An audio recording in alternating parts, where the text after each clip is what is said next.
Muy buenas a todos y bienvenidos a Obesity Management School. Es un placer estar hoy aquí con todos vosotros y presentaros a Antonio Valenzuela. ¿Qué tal estás?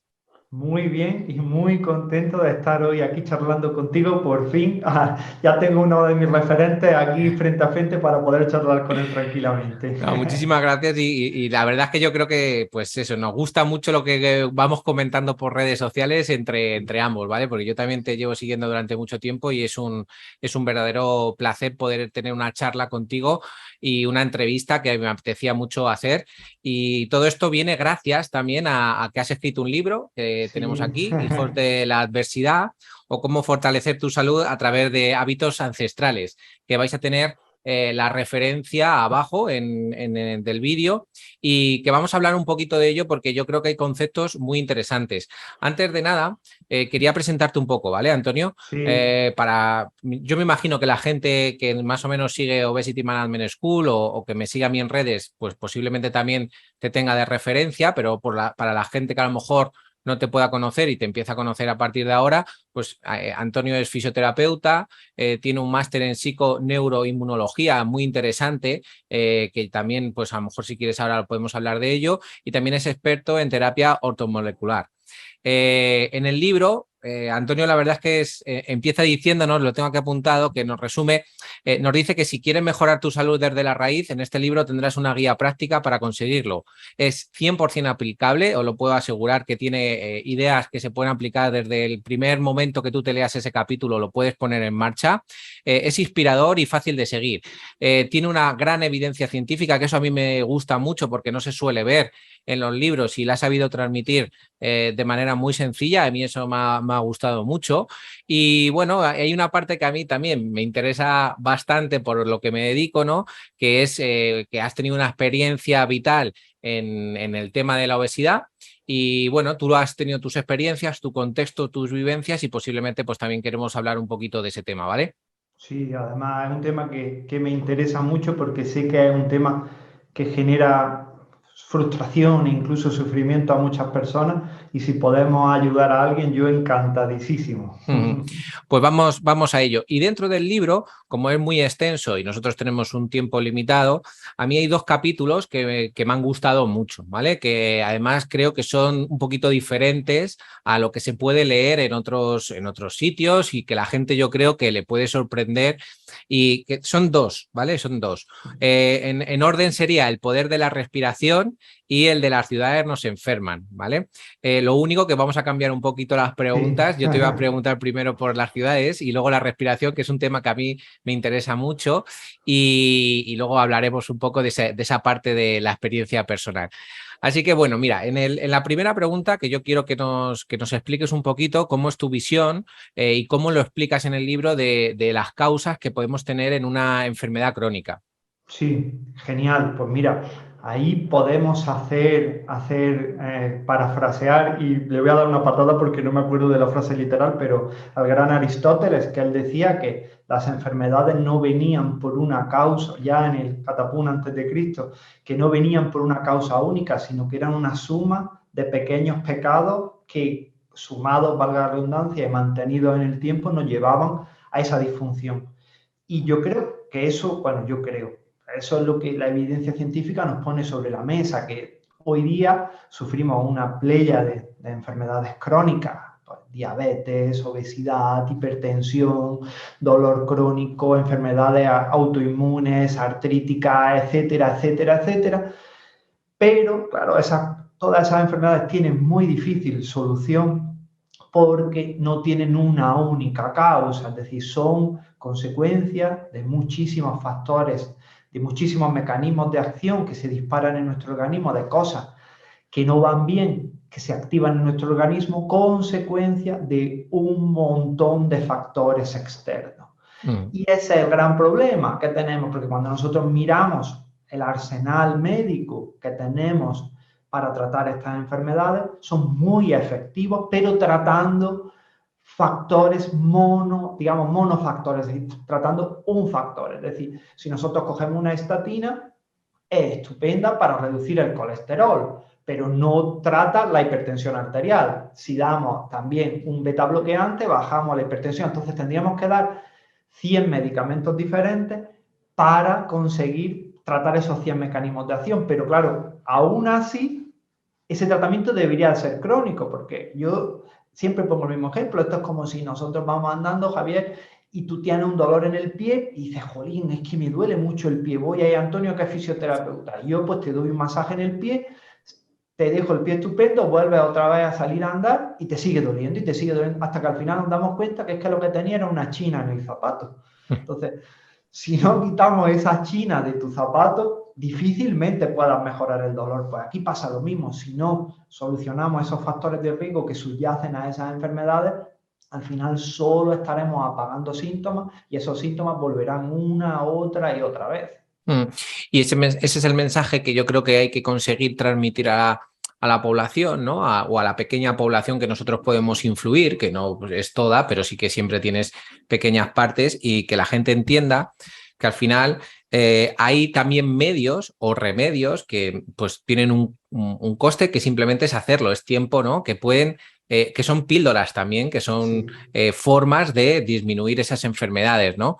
Entonces, que es el ejercicio, la alimentación, la disminución de ese estrés, ¿no? Es realmente, luego hay otros, que esos son los más conocidos, y hay otros que pueden afectar también, y esa sería la siguiente pregunta que yo te quiero hacer una pregunta, ¿no? Yo hablo de los exposomas, que de hecho publicamos una cosa sobre eso. Me gustaría que tú nos explicases un poco qué son esos exposomas, cuáles nos pueden afectar más también en esas enfermedades crónicas y sobre todo cómo podríamos trabajarlas. Ahí está, vale. Antes de eso, solo permíteme un minuto, Sí, por que es que supuesto. cuando has dicho lo de la píldora, me acabo de acordar, mira, por ejemplo, cuando hablamos de medicina convencional, nosotros tenemos a un gran referente en la cardiología en España, bueno, a nivel mundial, que es el eminentísimo doctor Valentín Fuster, una persona que con sus investigaciones, con su tratamiento ha salvado miles de vidas y es un gran referente. Yo no le quiero quitar para nada su protagonismo porque ya te digo, pero este señor, en su visión, digamos, farmacocentrista de la medicina, aboga por el famoso polipil, que es una pastilla que combinara, ya no me acuerdo exactamente, pero creo que es metformina, aspirina, ácido acetilsalicílico y un beta bloqueante, es decir, una medicación, y ya no recuerdo si incluso llevaba estatina, es decir, sería una medicación para reducir inflamación, tensión arterial, colesterol y azúcar, glucosa en sangre. Y administrarla de forma preventiva en toda la población mundial cuando cumpliera por encima, creo que es de 45 años, dando por sentado, ¿no?, que la edad no afecta a la salud. En ese sentido, años después salió un estudio que me encanta, no me acuerdo la autora, pero se llama The Exercise is the Real Polypill. Es decir, el ejercicio es ese polypill, como él le llama, real.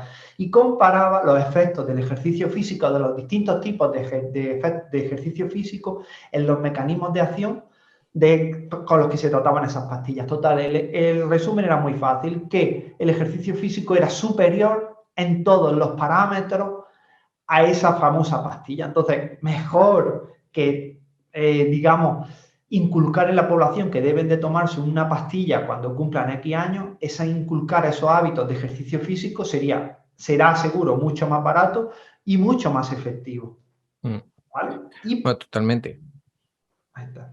Y volviendo ahora al tema de lo que dices de los exposomas, nosotros en PNI solemos también decirle a esos exposomas como factores antropogénicos. Yo antes siempre me hace gracia porque digo, a ver si no lo digo mal, porque siempre suelo decir factores antropomórficos cuando no tiene nada que ver. Pero esos factores antropogénicos o el exposoma son todas aquellas cosas que, relacionadas con el hábitat en el que vivimos, pueden afectar a nuestra salud. Es decir, el tipo de comida que comemos, el tipo de aire que respiramos, el contacto con los químicos que podemos tener en la atmósfera, la vida que tenemos, es decir, también a nivel de estrés, a nivel de sueño, etcétera, etcétera. Es decir, todos aquellos factores que son consecuencia directa de la vida humana y cómo inciden y cómo hacen que tengamos una vida más saludable o una vida que nos lleva, digamos, a la enfermedad. Dime. Perdona, que te he cortado, perdona. Sí. No, tú, adelante. No, estaba pensando en esa importancia que muchas veces no le damos a esa contaminación de la ciudad donde vivimos, Sí. o esas exposiciones en momentos puntuales al día en el sitio donde vivimos, que también influye mucho, o ese estrés que puede producir un impacto socioeconómico o una crisis como la que estamos pues o viviendo o que vamos a vivir, ¿no? Y que hay que prepararse también. Y la pregunta era, ante eso, ¿crees que nos podemos preparar o no?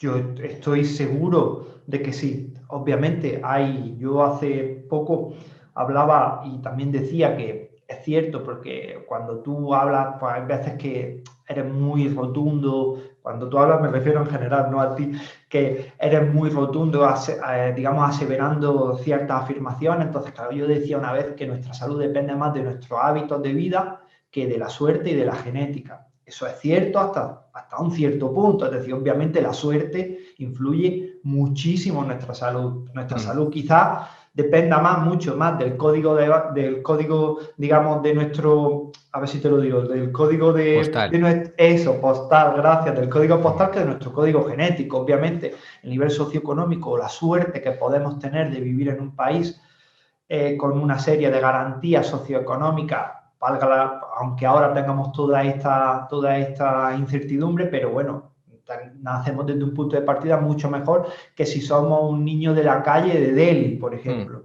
Y eso muchas veces tendemos a olvidarlo, es decir, que nosotros ya, per se, por haber nacido en España, tenemos una salud mejor que más de 2.000 millones de personas en el mundo, porque simplemente si abrimos el grifo y sale agua, tu salud ya va a ser mejor que esas 2.000 millones de personas en el mundo. Entonces, partiendo de eso, claro que tenemos mucho que ganar.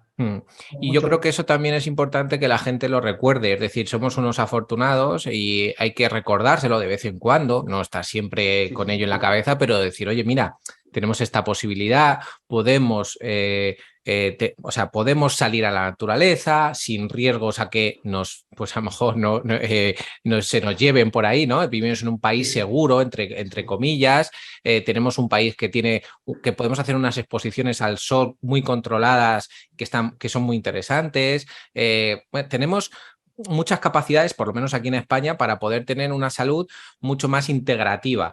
Y en esa parte de salud integrativa, que es como global, hay un término que en el libro lo habláis y que a mí me gusta mucho y que quiero que también nos expliques un poco, que es la salud evolutiva de la que estáis hablando Sí. o de la que hablas en el libro. Sí, pues mira, ahí puedo parafrasear al famoso genetista Theodosius Dobzhansky, que él hablaba que nada en biología tiene sentido si no lo ponemos a la luz de la evolución. Pues nosotros podríamos alterar un poquito esa frase y decir que nada en medicina tiene sentido si no es a la luz de la evolución. Es decir, nosotros cuando vemos al Homo sapiens, tendemos a pensar que nuestro hábitat, nuestra casa, es las sociedades modernas occidentalizadas en las que vivimos. Pero eso no es así, es decir, nuestra genética se fraguó en unos contextos, como yo digo en el libro, de adversidad, es decir, nosotros somos hijos de la cuenca de África y allí, nos guste más o nos guste menos, donde se fraguó la manera en la que funciona nuestro organismo. Entonces, cuando nosotros pensamos en patologías que hoy día no tienen explicación o que son raras o que son extrañas en su mecanismo de acción, cuando las ponemos a la luz de la evolución tienen todo el sentido del mundo.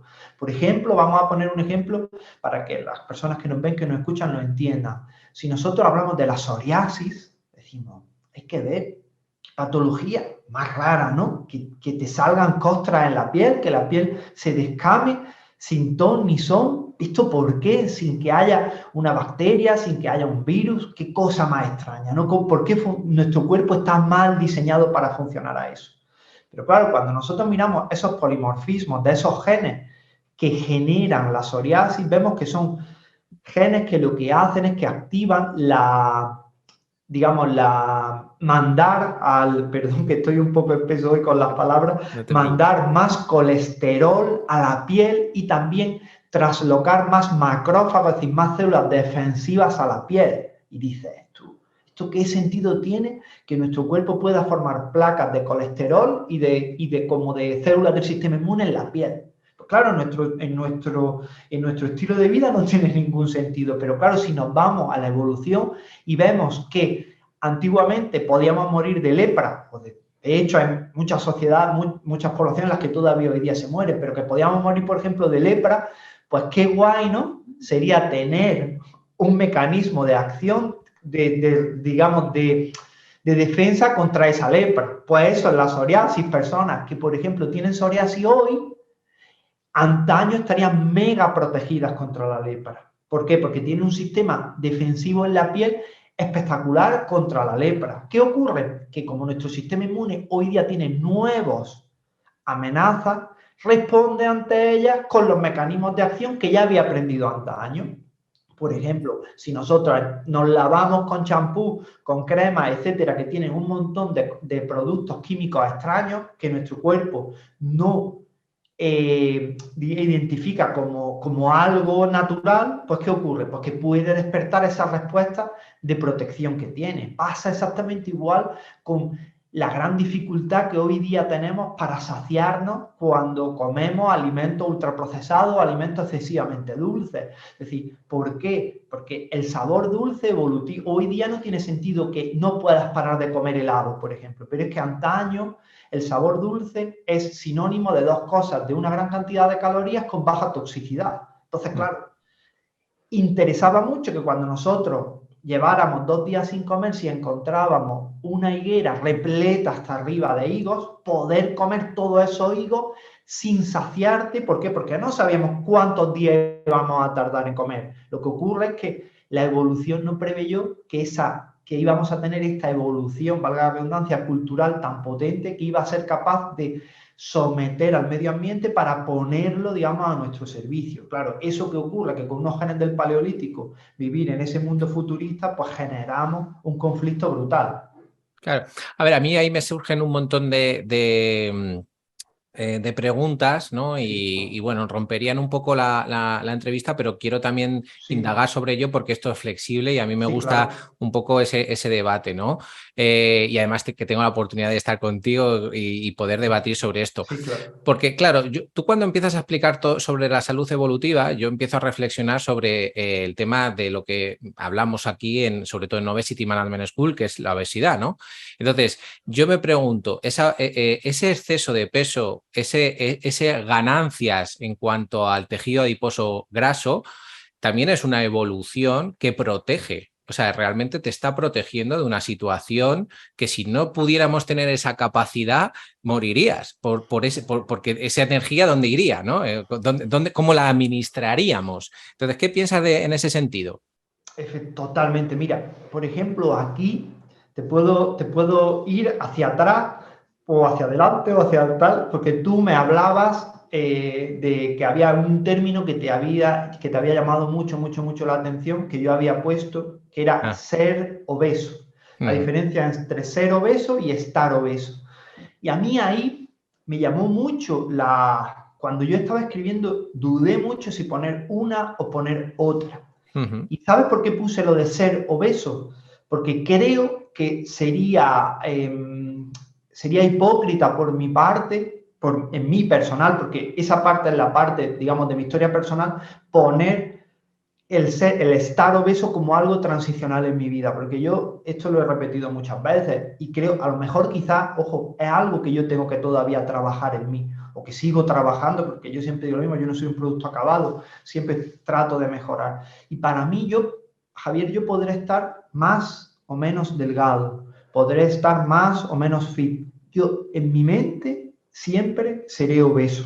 Eso lo Uh-huh. tengo muy claro y te explico. Y ahora después voy atrás y después vuelvo a coger este melón que he abierto aquí. Cuando yo, por ejemplo, miro mi genética, yo soy muy friki de la investigación y tal, y me hice un test de polimorfismo muy extenso en el cual vi muchas cosas. Una de ellas fue que tengo 2 polimorfismos en 2 genes. Un gen que se llama el FTO y otro que es el MCR4. Son 2 genes que predisponen a la obesidad. Son genes que generan mayor facilidad a tener resistencia a la leptina, resistencia a la insulina, a ganar grasa con mayor facilidad, a tener una respuesta, digamos, a ser menos respondedor ante el ejercicio físico. Es decir, yo parto con un lastre genético que me hace, digamos, tener más dificultades para ganar masa muscular y engordar más fácilmente. Eso, a día de hoy, es un problema en la sociedad en la que vivimos.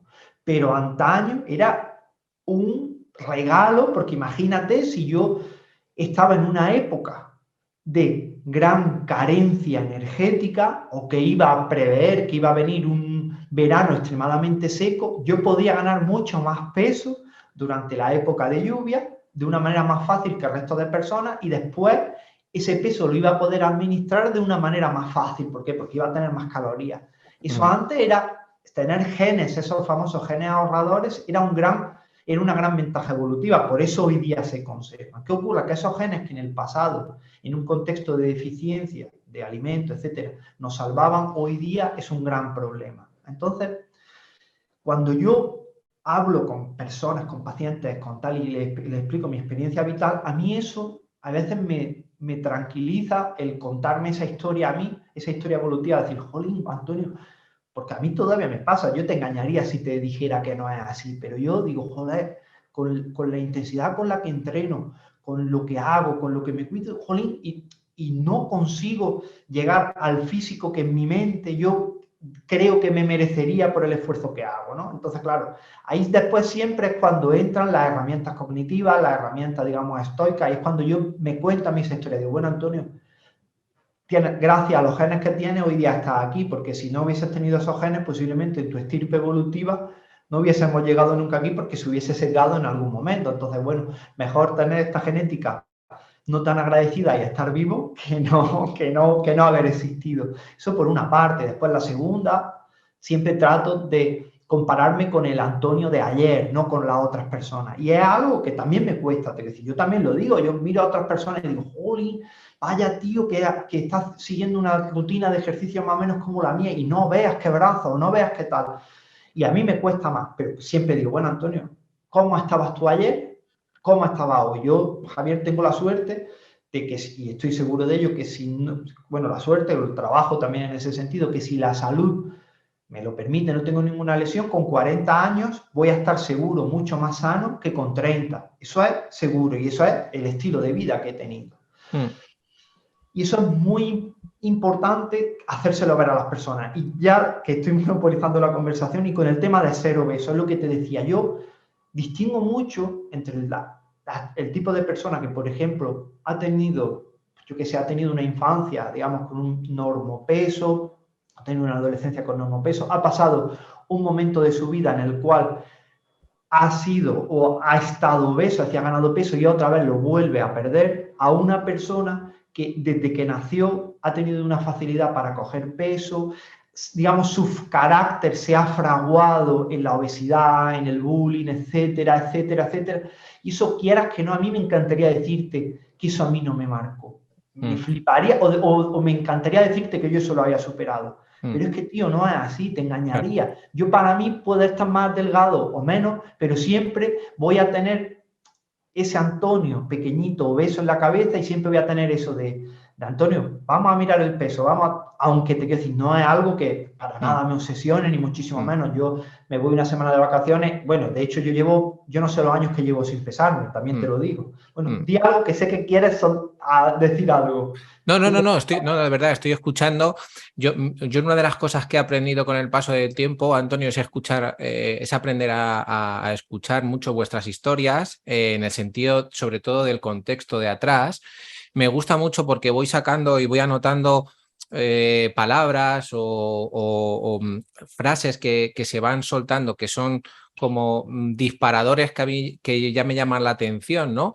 Y que, bueno, que son posiblemente temas que la gente tiene que ir apuntando, anotando y luego ir trabajando. Yo hay una parte que son sobre etiquetas, ¿no? Sobre una etiqueta que a ti te puedes poner de tú eres obeso, ¿vale? Con una palabra que además a mí no me gusta, el ser obeso, ¿no? Sino que tú convives con un estado que posiblemente incluso lo ha hecho para protegerte de cierto entorno, ¿vale? Es decir, tú has podido tener una relación o una genética que además es compleja de entender porque hay miles y miles de polimorfismos que están interactuando unos con otros, y esto, por ejemplo, cuando nosotros estudiamos en el proyecto PRONAF, que estudiamos una serie de polimorfismos, desde aquí un saludo a la doctora Rocío Cupeiro, que era la que se encargaba de ello, veíamos que había ciertos polimorfismos que actuaban sobre la capacidad, ¿no?, de un transportador del lactato, que era para, pues, ejercicios de alta intensidad. ¿Qué es lo que ocurre? Que nosotros estudiábamos eso, pero no se veían las interrelaciones entre otros 30.000 polimorfismos que podía haber. Por lo tanto, teníamos una visión sesgada también de lo que podía estar ocurriendo. Por eso somos tan complejos. Tú has tenido la capacidad de decir, vale, yo tengo esta genética, pero sobre esta genética tengo otros factores externos que yo puedo modificar y que son los que yo puedo actuar sobre ellos, ¿de acuerdo? Posiblemente actuando sobre estos, hay otras capas de tu interior que se van a ir modificando, por eso existe la epigenética, ¿no? Es decir, esa parte que yo puedo modificar con cambios conductuales y cambios de lo que yo estoy haciendo en mi día a día. Por lo tanto, posiblemente tú no seas una persona que tiene una obesidad, sino que tú estás en un proceso en el que, como cualquier otra persona, es decir, como yo, como la gente que está a tu alrededor, si por lo que sea no actúa ante un estrés que puede ser contaminantes, una alimentación ultraprocesada, podría coger peso. Y de hecho, al coger peso, lo que está haciendo el cuerpo simplemente es almacenar un exceso de algo que te podría estar dañando, que si no se almacenase, te podría dañar más. Es decir, que por eso te digo que es un tema muy interesante, que en la salud evolutiva dices, bueno, eso ha existido siempre, lo que pasa es que no estaban esos alimentos ultraprocesados, pero si nosotros nos vamos a la historia de la obesidad, vemos que existe desde hace miles y miles también de años, por lo tanto, convivimos con lo mismo que hace miles de años. Es decir, esa evolución, posiblemente nuestro cuerpo nos está defendiendo ante situaciones de hiper, ¿no? Estamos comiendo o por encima de lo que nosotros necesitamos en ese momento. Ahora, ¿qué predisposiciones a que yo pueda comer más? Por supuesto, claro, lo que han hecho tus padres, en cómo te han alimentado, esa hipótesis del punto de equilibrio, que tú también hablas en tu libro, ¿no?, de esa homeostasis. Imagínate, tú me estás hablando aquí de carácter, de bullying, de subidas y bajadas a lo largo de tu infancia y adolescencia. Un trauma, por ejemplo, es muy interesante estudiar el trauma, ¿no? Y aquí también, pues, la doctora Paula o doctora Stress en las redes habla mucho de esto. Un trauma te podría estar condicionando también ese punto de equilibrio a la hora de cómo te relacionas con la comida, ¿no? Entonces tú eso, a lo mejor, si no eres consciente de ello, por ejemplo, como el bullying, ¿no?, que has hablado aquí, te podría estar condicionando tu propia relación con la comida porque la has obtenido como si fuese una solución ante un problema que te va calmando lo que te parece con el bullying. Entonces, ya simplemente la comida para ti a lo mejor va a ser una herramienta de disminución de esos niveles de estrés que vas a utilizar siempre y cuando no conozcas otras herramientas para hacer lo mismo. ¿Vale? Entonces, eso es súper interesante, porque es lo que te digo, el trauma llega muy adentro también, ¿vale? Llega muy adentro de tu cuerpo y tú lo asimilas de una manera que tienes esa creencia y no sabes responder de otra manera, pero se pueden trabajar. Por eso yo, que lo comentábamos, ¿no? Justo además es que empiezo a leer el libro y en la página 21, además, que lo tengo aquí anotado, decía ser obeso y digo, wow. Me encuentro mucho esto, Antonio, es decir, que yo, y lo respeto muchísimo, pero creo que es una cosa que hay que trabajar más. Es decir, creo que todos tenemos esa parte, es decir, todos, no hay que ponerse una etiqueta, es decir, yo no soy delgado ni soy, o sea, puedo estar en fases puntuales, incluso con la edad. Lo más normal es que, como va fallando todo, si yo sigo manteniendo este hábito de alimentación, pueda ir cogiendo peso, pero sigo diciendo, siempre y cuando sea controlado, es genial porque tu cuerpo te protege, pero como sea desproporcionado, como tu sistema inmune empieza a fallar, como le des algo que le dañe, por ejemplo, no hacer una actividad física, ahí empiezan los problemas. Y tú, por lo tanto, lo que estás diciendo es que has acatado, estás responsabilizado ante esa situación, haces ejercicio, aunque a lo mejor no respondes de la misma manera que otros, pero claro, ¿cuál es tu contexto? ¿Cuál es tu pasado? ¿Sabes? Entonces, y por supuesto, ¿cuál es tu genética? Yo sigo diciendo, la genética es importante y no sé si lo escribes aquí en el libro, yo te lo he escuchado decir en alguna charla, ¿no? Que además eso lo decía Jonathan Ruiz, yo fui la primera persona que lo escuché, que la genética es la bala, ¿no? Y los hábitos de vida son Sí, el gatillo que el dispara esa gatillo. genética, ¿no? Entonces, bueno, me gustan esas reflexiones, pero bueno, ya hablaremos más tranquilamente de todo Sí, esto sí. porque es Mira, interesante. aquí en alusión a lo que decimos, hay tres cosillas que me gustaría también aportar y dos de ellas son por el tema de los padres, porque mira, cuando estás diciendo eso, yo me acuerdo perfectamente, yo de pequeño era un niño que no me gustaba el pan, Ujú. no me gustaba el pan. Y sin embargo, mis padres, por ejemplo, siempre estaban, hay que ver este niño que no le gusta el pan, niño, tienes que comer pan con la comida. Y a mí me forzaban, por ejemplo, mis padres, tanto en la comida como en la cena, a comer pan. Pasa, por ejemplo, como con las patatas fritas. A mí de nunca ha sido un alimento que me haya gustado, pero jolín, las patatas fritas, eso es la base de la alimentación.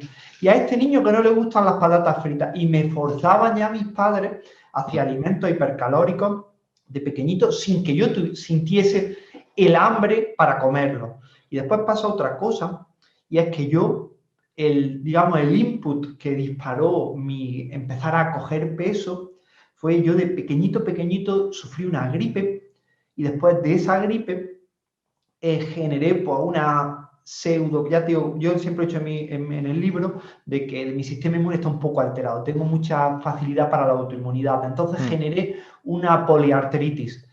Entonces hubo una doctora que decía que eso había sido una fiebre reumática, que me tenían que hacer un tratamiento, además yo no recuerdo el tiempo, pero fue muy prolongado con antibióticos. Entonces, claro, justo después de esa exposición tan prolongada a los antibióticos fue cuando yo empecé a coger peso, es decir, fue también una alteración importantísima de la flora bacteriana inducida, como estamos hablando, por un exposoma, por un antibiótico, generó eso. Mm. Estos fueron dos disparadores importantes. Y otra cosa, y ya seguimos avanzando, que no quiero No, monopolizar, no, no, está siendo súper interesante, Antonio?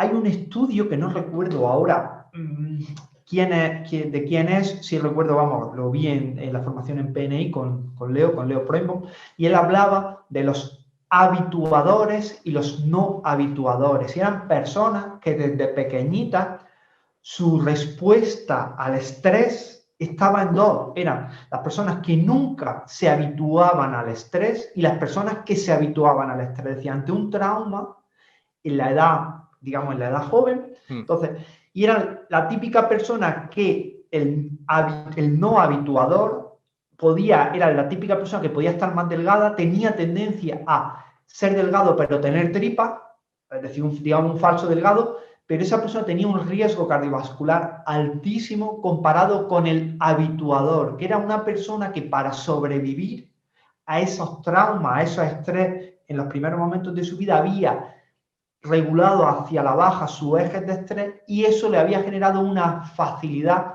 enorme para coger peso. Y es más, es que el cerebro demandaba ese aumento de peso para facilitar el pool de energía hacia arriba.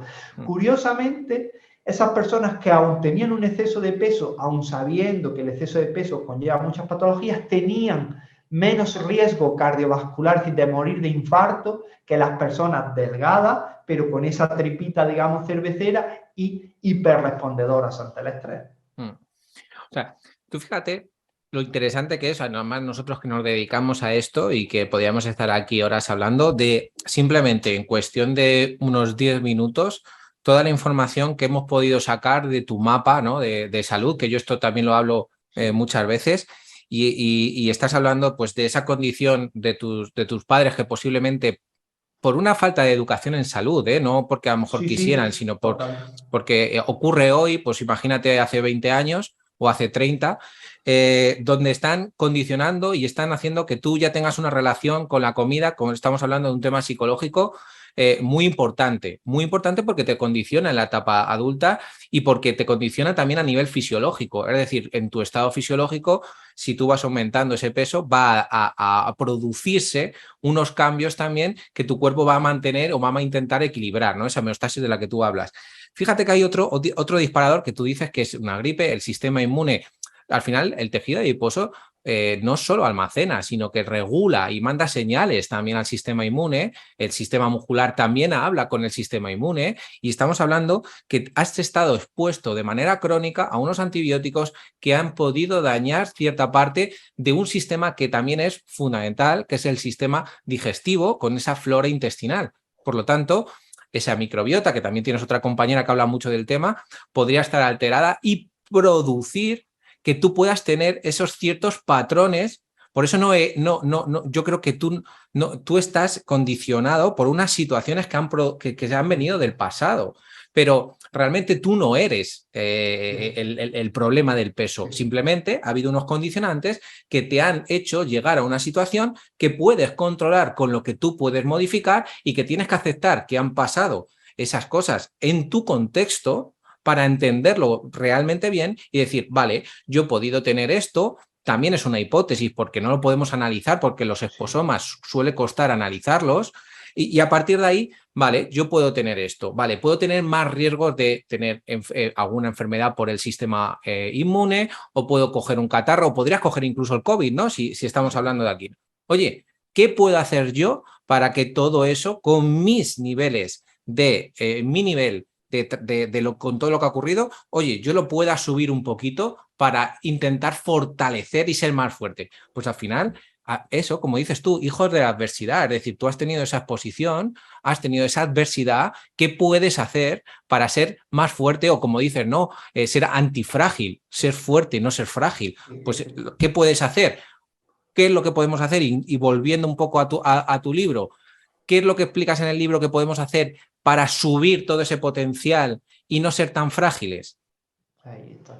Pues mira, aquí yo siempre digo que aludo a la segunda ley de la termodinámica, a la famosa entropía, es decir, todo en el universo tiende hacia un caos y hacia la nada, hacia la vacuidad energética, es decir, todo tiende hacia la muerte, es decir, si nosotros dejamos una casa sin habitar durante X días, ya sabemos que se destruye, es decir, todo en la vida ocurre así, salvo una estructura que es la célula. La vida, es decir, los organismos vivos tienen mecanismos antientrópicos, es decir, nuestro ADN tiene mecanismos que son capaces de autorregenerarnos y de producir una serie de sustancias que son altísimamente beneficiosas para nuestra salud, que son conocidos como los vitagenes. Son los genes de la vida, son genes que activan muchísimas mejoras metabólicas, etcétera, etcétera. Pero esos genes solo se activan si le damos, digamos, si reciben el estímulo adecuado. Y ese estímulo adecuado son lo que podemos denominar como estímulos ancestrales, es decir, es la famosa hormesis. La hormesis no es nada más y nada menos que someter al organismo a situaciones en las que un exceso de ese evento sería peligroso para nuestra salud, pero en condiciones pequeñitas es altamente estimulante de esa respuesta. Dícese, es decir, por ejemplo, el frío, el calor, un poquito de hambre, un poquito de sed, estar expuestos a ejercicio físico intenso. Todos esos factores que antaño, bueno, el ejercicio físico obviamente, te quiero decir, no entraría dentro del peligro, pero claro, si tenemos que estar corriendo porque viene un león detrás de nosotros y tenemos que correr durante un día para que no nos coma, pues a lo mejor tampoco lo contamos. Es decir, todo son grandes estresores, grandes peligros que cuando se pasan de rosca, si nosotros nos pasamos 3 días sin comer, pues un problema. Si yo te digo, venga Javier, vámonos ahora a correr, a hacer una maratón a la Antártida en calzoncillos, pues a lo mejor también, es decir, pero todos esos peligros cuando se dan en dosis pequeñitas son altamente estimuladores de todas esas respuestas beneficiosas para el organismo. Y aquí me gustaría también hacer un ápice, porque mucha gente con el concepto este de hormesis, que un poquito de cosas, digamos, de estresores benefician a nuestro organismo, tendremos que tener en cuenta que son estresores ancestrales, estresores biológicos, estresores para los que nuestra genética está preparada para responder. Es decir, el alcohol no es algo que nuestra genética esté preparada para responder. Entonces, un poquito de alcohol nunca va a generar respuesta hormética. Un poquito de cannabis tampoco va a generar respuesta hormética. Un poquito de contaminación ambiental tampoco va a generar respuesta hormética. Un poquito de químicos, de productos químicos puestos, por ejemplo, en cosméticos, tampoco va a generar respuesta hormética. Son peligros con los que nuestro sistema, digamos, con el que nuestro cuerpo ha evolucionado de una forma continuada. Y esto es algo muy importante porque hoy día, por ejemplo, existe ya el concepto que en ciencia ya se está empezando a utilizar y de hecho se ha aceptado como sedentarismo térmico. Sabemos que todas las personas que viven en una normotermia, es decir, que viven siempre en invierno y en verano más o menos a la misma temperatura, y eso obviamente lo conseguimos con calefacciones, con aire acondicionado, con exceso de abrigo, etcétera, etcétera, etcétera, que viven en ese confort térmico, eso a nuestro sistema metabólico no le va muy bien. Y cuando yo eso lo expongo en mi historia personal, yo te puedo decir que mi evolución fue no hacer casi nada de la manera que lo podría haber hecho mejor, es decir, yo comía regular, no me movía prácticamente nada y tenía una vida muy cómoda. Entonces mi primer cambio fue mejorar la calidad de mi dieta, ¿no? Y entonces empecé a mejorar la calidad de mi dieta.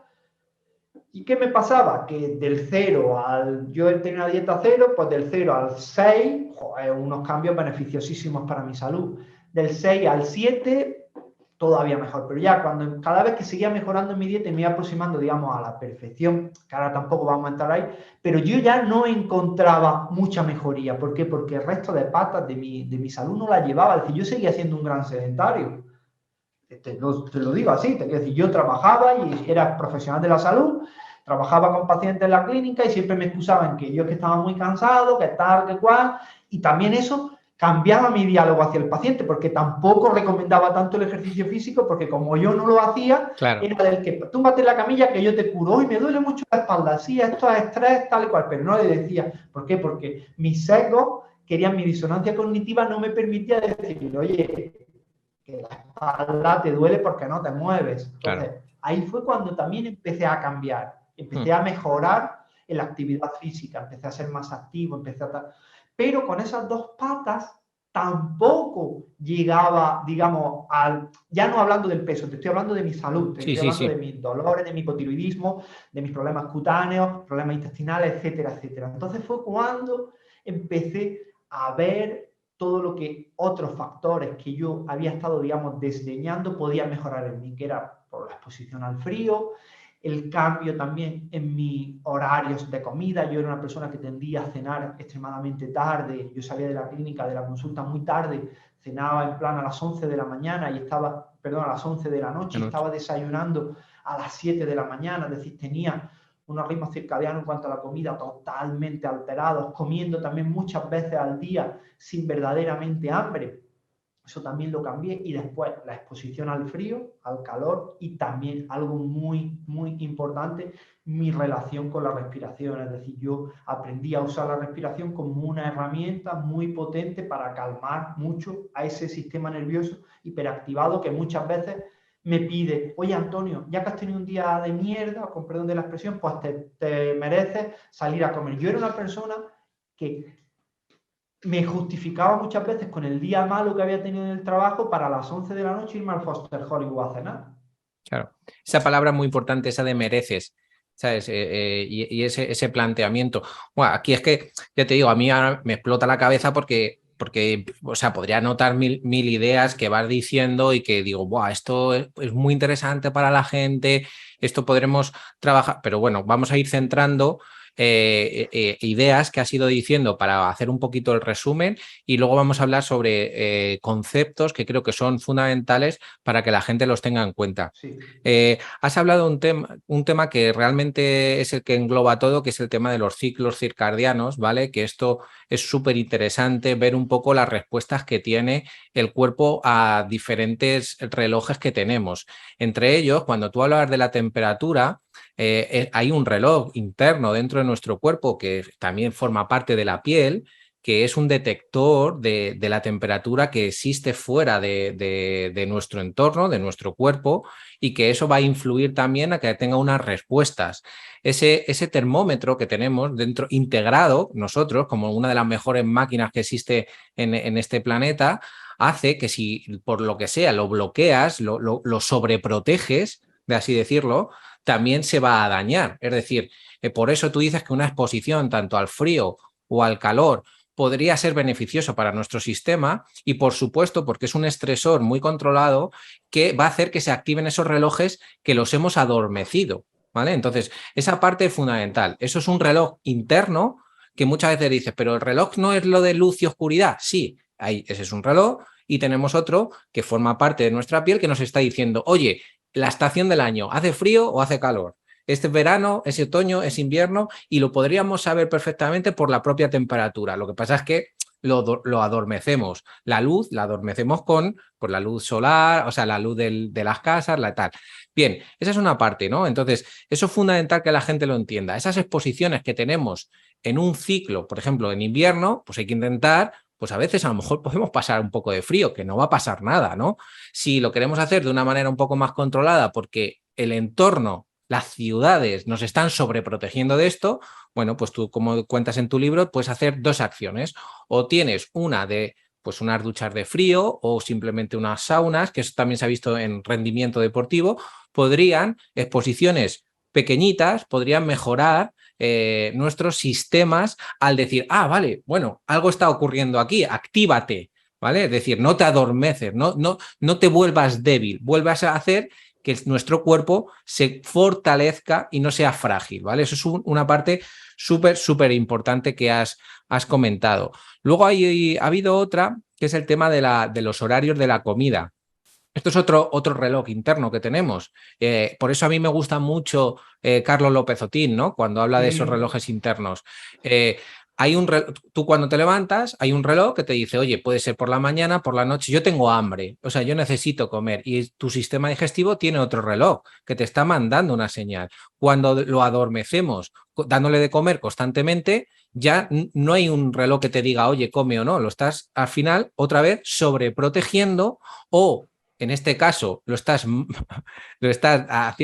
cuidando porque al final le estás dando más de lo que necesita y ese reloj se vuelve a estropear. Por eso, también tener ayunos controlados, momentos puntuales donde tu cuerpo te va a pedir que comas o no. Por eso se hace mucho el tema de ayunos intermitentes de entre 16 horas, que se puede entrenar empezando con 10, con 12, con 16. Yo ahí, la gente que come a lo mejor está 2 días sin comer, yo ahí ya empiezo a dudar un poco, pero bueno, lo respeto y ya está, ¿sabes? Simplemente que me cuesta más llegar a entenderlo, pero sé que hay gente que le viene muy bien. Pero esos ayunos donde el cuerpo le dices, este es tu horario, despiértate y mándame una señal, es muy importante también.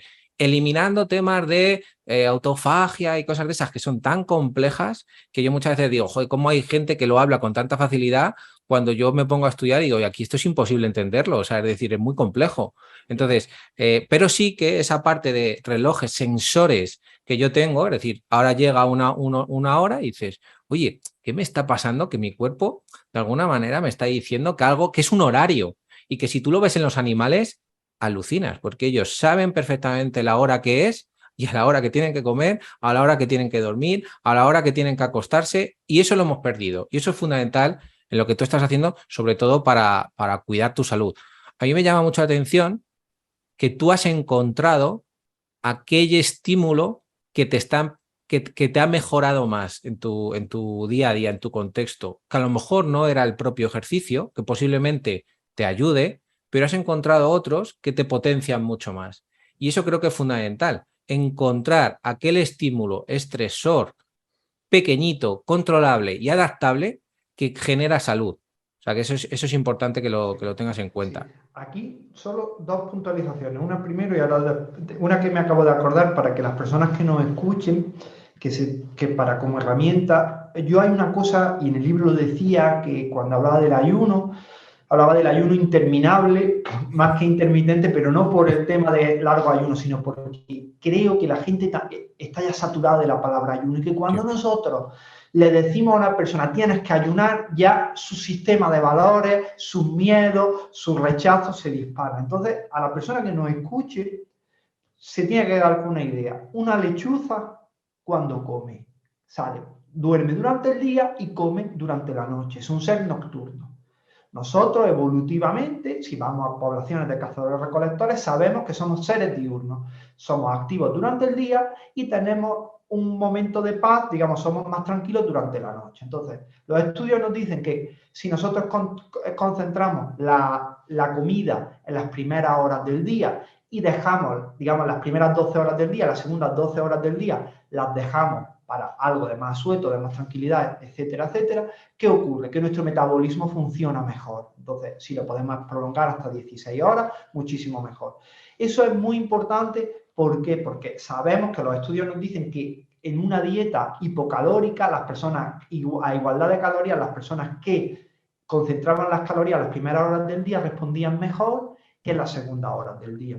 Y eso es bastante importante que a la gente se le quede. ¿Qué podemos decir? Buah, pues Antonio, pues yo ceno a las 11 de la noche y tampoco me pasa nada. También es cierto, no te pasa nada en el corto periodo porque funcionamos. La gran ventaja que tiene el ser humano es que somos extremadamente resistentes. Por eso estamos hoy de aquí con la mierda de sociedad, de vida que estamos generando. Pues somos bichos muy resistentes. Somos las nuevas cucarachas. Entonces, soportamos todo. Entonces, claro que puede funcionar. Pero aquí no estamos hablando de sobrevivir, estamos hablando de mejorar nuestra calidad de vida. Y si hacemos mucho mejor.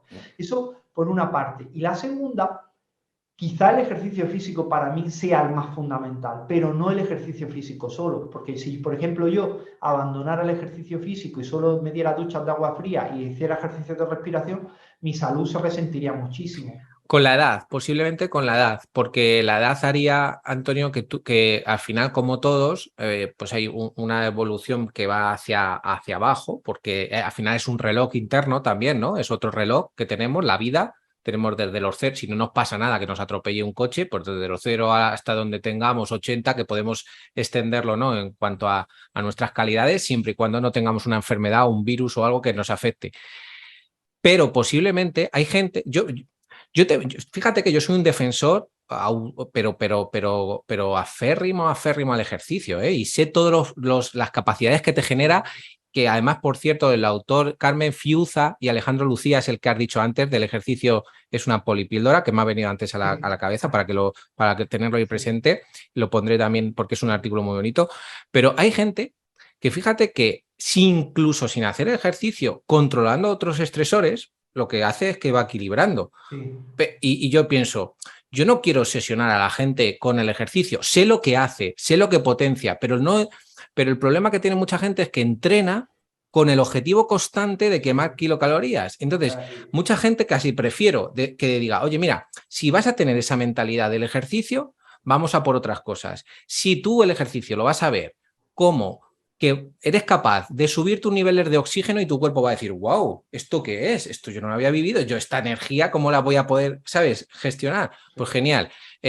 Tú en este caso, tú has ido controlando muchos y has ido añadiendo muchos también exposiciones, que ahora también me gustaría saber un poco el tiempo que has ido tardando en esto, porque eso es crucial. Pero posiblemente, si... Bueno, tú porque has tenido un problema aquí de sistema inmune y tienes que trabajar muchas cosas relacionadas con el sistema muscular, que es el que va a equilibrar un poco eso. O sea, que en tu caso sí que es fundamental.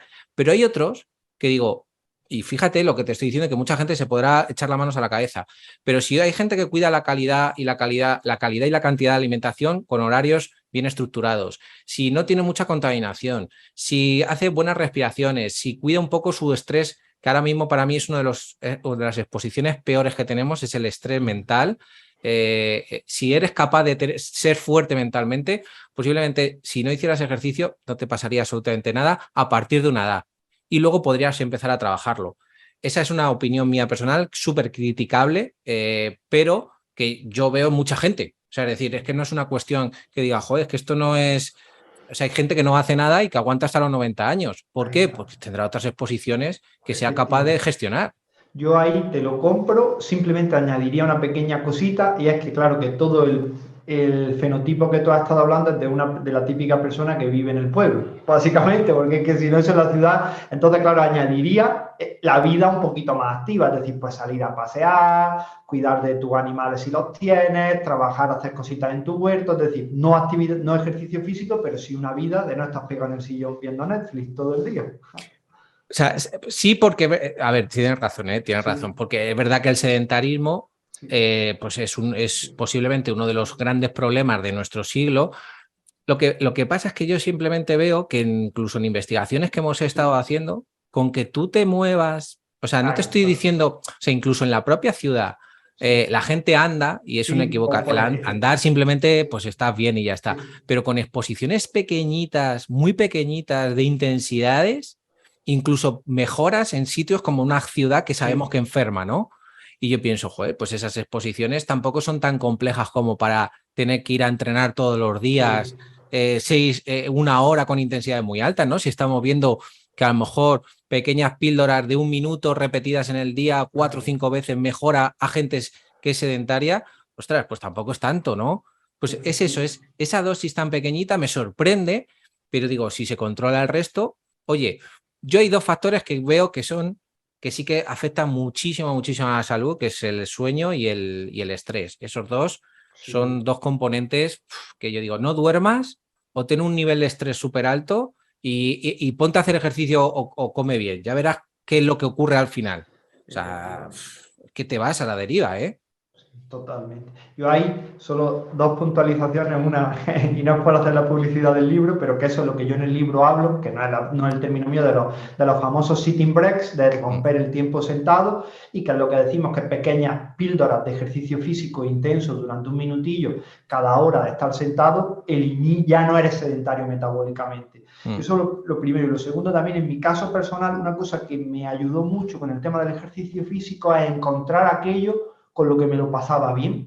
Eso es fundamental. Ahí está. Pero fundamental, Ahí está. Yo, por ejemplo, había probado muchas cosas. Bueno, sí, jugar al fútbol de pequeño me flipaba. Eso me flipaba, pero ya al final lo dejé porque al ser fisioterapeuta, el tema del contacto físico, las lesiones, las caídas, tenía que cuidar las manos. Entonces, bueno, y ahora tampoco creas, porque ahora tengo de vez en cuando algún callo, por lo que te digo, por ejemplo, yo para mí, bueno, y si la ves aquí la taza de nuestro amigo Marcos, ahí está, de Marcos. Un saludo, Vázquez. Sí, yo no nos conocemos personalmente, pero quien me conoce sabe que es uno de mis grandísimos referentes. Es un grande. Y yo lo admiro a tope. Entonces yo puedo decir que, por ejemplo, a mí una de las cosas que me cambió la vida fue conocer a Marcos Vázquez y conocer el tema de las kettlebell, que yo me compré su programa y aprendí a usar la kettlebell, y yo con la kettlebell disfruto, me lo paso súper bien con las pesas rusas y entreno, y para mí no es entrenar, yo empiezo a jugar con la kettlebell y al final termino hecho polvo, pero jolín, es que se me pasa la media hora que entreno con ella y porque lo disfruto, me encanta, es que me lo paso muy bien.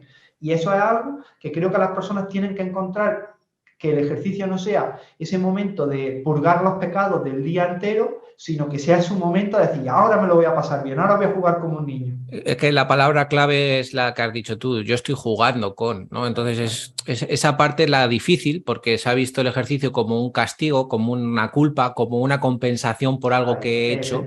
Entonces esa parte hay que ir gestionándola, que es uno de los problemas que tienen en las ciudades. Y bueno, desde aquí, por cierto, un saludo a Marcos, que creo que hace un trabajo espectacular.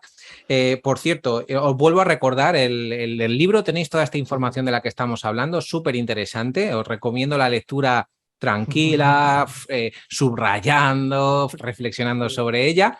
Y yo no me quiero ir sin hablar de un tema que me gusta y que creo que no tiene toda la importancia que a lo mejor tendríamos que estar focalizando o dándole un poquito más, ¿no? Y hay un capítulo entero que habla del poder de la respiración, ¿no? Y bueno, pues hemos visto que esas ciudades pues te pueden dañar, hemos visto las partes del ejercicio con esas micropíldoras, la parte de alimentación, los problemas que puede haber a nivel de intestino o de microbiota intestinal, pero hay una parte aquí que dices, oye, yo me pregunto, además me hizo mucha gracia porque me acuerdo de Leo Harlem, ¿no? Que en uno de sus monólogos dice, voy a entrenar a hacer yoga, y de repente me dice, tú tienes un problema y es que no sabes respirar.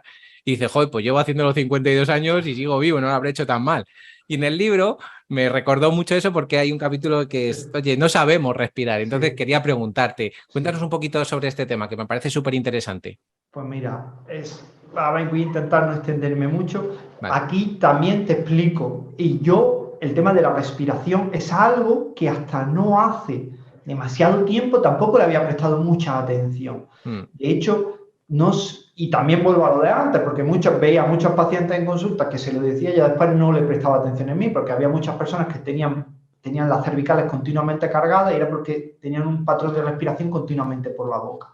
Pero yo fue, digamos, más profundo cuando conocí a Luke Wills, en realidad es Luke Mallorca, formador del método Wim Hof y mm, también un super monstruo, que me empecé a interesar todavía más por la respiración. Y aquí tenemos que decir que es cierto, obviamente sabemos respirar porque si no estaríamos muertos, pero es cierto que la vida moderna nos ha cambiado el patrón de respiración. Es decir, hay dos causas que alteran la respiración y no hacen que tengamos una respiración óptima, ¿vale? Tenemos una respiración lo suficiente para vivir, pero no óptima. Uno de ellos es, otra vez más, el sedentarismo, y no el sedentarismo, el hecho literal de estar sentado, es decir, el estar sentado y la mala postura que tenemos de estar continuamente encorvado hacia adelante, con la cabeza adelantada, esa mala posición lo que hace que biomecánicamente es que encarcela al músculo que tendría que hacer que respiremos, que es el diafragma, y también nos hace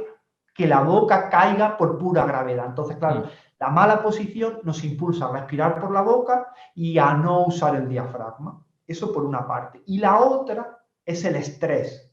La vida moderna, con el estrés crónico, nos lleva a un patrón de respiración alterado. ¿Por qué? Y aquí lo resumo muy rápido. Nosotros tenemos dos maneras de respirar. Una de ellas, que sería la óptima, que sería respirar y sería usando simplemente los órganos que la evolución preveyó que iban a ser utilizados para respirar, que es la nariz, es decir, nosotros íbamos a respirar por la nariz usando el diafragma de una manera lenta, profunda, constante, de la manera fisiológica. Después tenemos otro modo de respiración que es utilizando la boca, utilizando el pecho y utilizando ciclos de respiración más rápidos pero más cortos, ¿no? Esos serían los dos patrones. ¿Qué ocurre? Que esos patrones también responden a la activación de nuestro sistema nervioso autónomo, es decir, el sistema nervioso simpático de la respuesta de lucha o huida activa esa respuesta de respirar por la boca con el pecho de una manera más entrecortada. Sin embargo, el sistema nervioso parasimpático, el de calma y descanso, nos lleva a respirar con el diafragma, con la nariz y de una manera lenta y profunda. ¿Esto por qué? Pues es muy sencillo, porque si nosotros estamos en la sabana africana y viene un león a por nosotros, ¿nuestro cuerpo qué le interesa? ¿Le interesa que respire en modo zen? No, le interesa meter aire totalmente rápido para echar a correr de lo más rápido posible. Entonces, ¿cómo va a respirar? Pues va a abrir la boca, va a respirar de una manera rápida y usando el pecho. ¿Por qué? Porque es la manera, el turbo. ¿Qué ocurre? Que claro, que nosotros vivimos con el turbo continuamente puesto. Entonces, claro, si vivimos todo el día con una predominancia del simpático y con una mala postura, pues nos impulsa un patrón respiratorio alterado. Y ese patrón respiratorio, si lo hacemos durante poco tiempo al día, fenomenal, pero si lo hacemos durante mucho tiempo, empieza a generar alteraciones en nuestro cuerpo. Por ejemplo, altera la química del organismo, tiende a acidificar a nuestro cuerpo, genera sobrecargas en músculos que no deberían de respirar. Es decir, nosotros no deberíamos de utilizar los trapecios y el pecho para respirar. Si hacemos eso continuamente, generamos mucha tensión en la espalda y genera una serie de problemas. Por el contrario, y esta es la magia de la respiración tiene ese doble clic, es decir, si nosotros cambiamos la respiración, podemos cambiar el patrón de nuestro sistema nervioso. Es decir, si nosotros forzamos de una manera consciente o conducimos a nuestro cuerpo de una manera consciente hacia una respiración diafragmática más lenta, más profunda, más constante y usando la nariz, automáticamente le damos un mensaje al cerebro diciéndole, oye, desde la parte, digamos, cognitiva, le hablamos a esa parte más reptiliana, esa parte más primitiva, le decimos, oye, todo está en paz, tranquilízate, vamos a ir abajo, vamos a relajar. Por eso hacer 10 respiraciones lentas, profundas, constantes con la nariz, usando el diafragma, usando la parte inferior del tronco para respirar, calma a cualquier persona.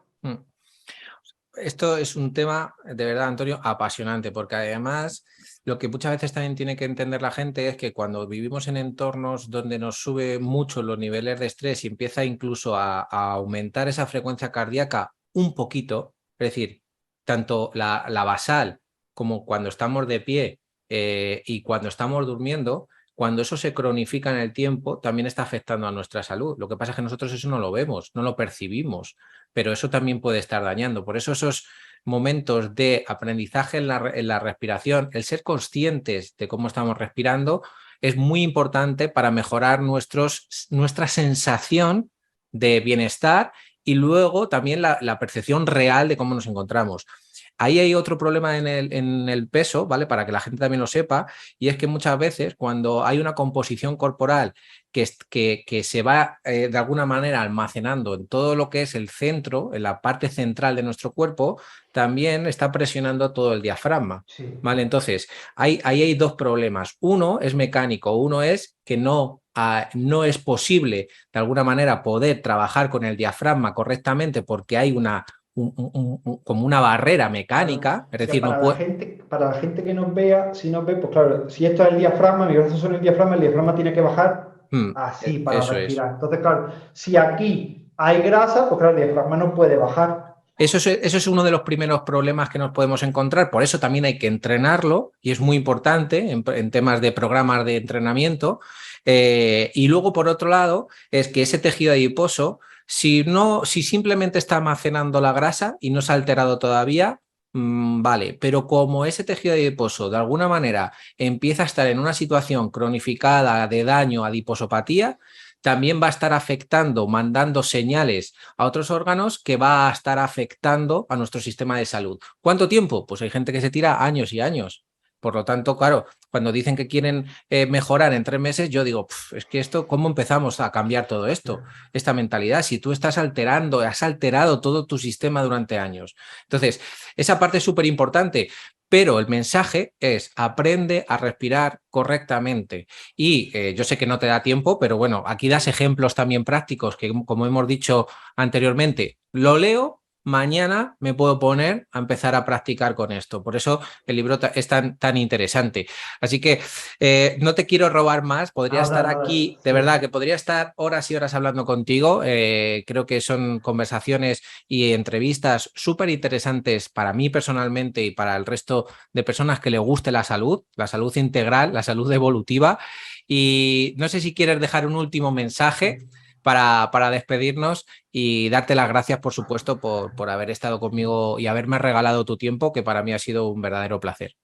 Tú ya sabes que, y te lo digo y no es por adularte, yo admiro muchísimo tu trabajo y para mí estar aquí hoy contigo, no voy a decir que es un sueño, pero lo es. Te quiero decir, estoy muy contento de estar aquí. Muchas Entonces, gracias. esto no es gastar el tiempo, es invertirlo y disfrutarlo. O sea que para mí ha sido un gustazo. Eso es lo primero. Lo segundo, sí me gustaría lanzar un mensaje a todas las personas que nos estén escuchando. Y es que yo, cuando me escuchan hablar, puede parecer, ¿no?, que soy una persona con una fuerza de voluntad muy potente, que soy una persona muy proactiva, que soy una persona muy echada para adelante, que se olviden totalmente al contrario, Javier. Yo soy una persona que soy muy reacia al cambio, tiendo a procrastinar a máximo. De per se siempre he tirado más hacia lo cognitivo que hacia el ejercicio físico. Soy un desastre en muchas cosas. A mí me costó muchos años empezar a trasladar el conocimiento a la práctica. Un montón.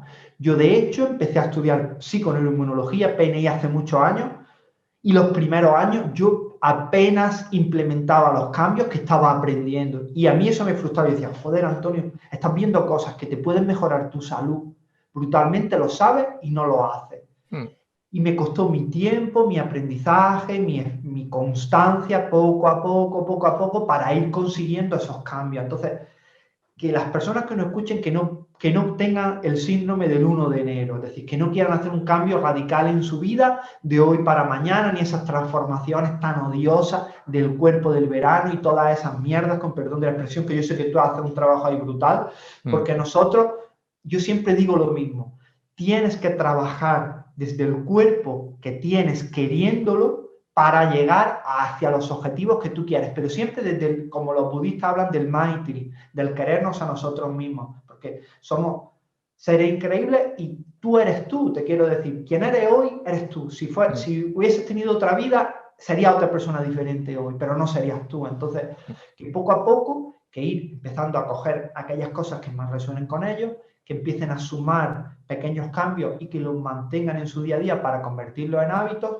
que es cierto que no hay secretos, pero sí hay cosas que implementándolas pueden mejorar mucho nuestra vida y con tranquilidad, con proactividad, sabiendo que somos humanos, que está en nuestro ser el procrastinar, el ser baguetes y que no pasa nada, que si un día no hacemos nada, eso no es excusa para ya mañana, como hoy ya me he saltado, otra famosa palabra, que no hay dieta, pero bueno, y hoy como he saltado la dieta, pues ya, no, te quiero decir, si llevas una semana sin hacer ejercicio, da igual, es perfecto, el octavo día es el mejor para empezar, que somos muy moldeables, que hay muchas historias de personas de 60 años con sedentarismo, con obesidad, que empiezan a hacer ejercicio y tienen cuerpos que personas con 30 años ya los querrían, que la transformación con constancia y con buenos hábitos existe y que ya te digo que yo no soy ejemplo de nada, nada más que de mi constancia, pero que partía desde la procrastinación, desde el sedentarismo, etcétera, etcétera, etcétera.